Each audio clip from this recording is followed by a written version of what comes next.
Okay guys, this is a plastic line and this is the feeding. You go like this. This part hold the plastic line and this part go inside. You put it in.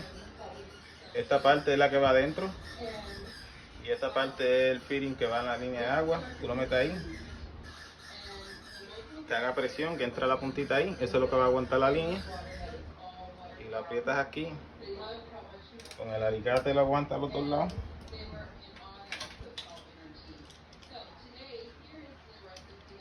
Aguanta a un lado y el otro lo aprieta.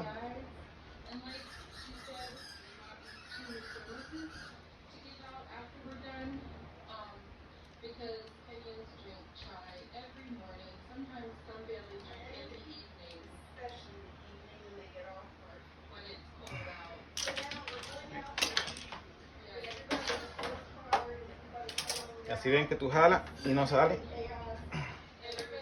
Le da un apretón segundo.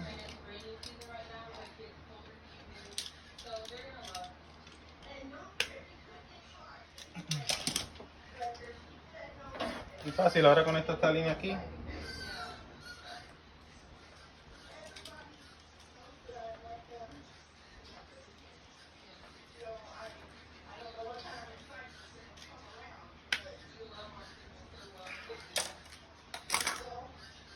Ya está.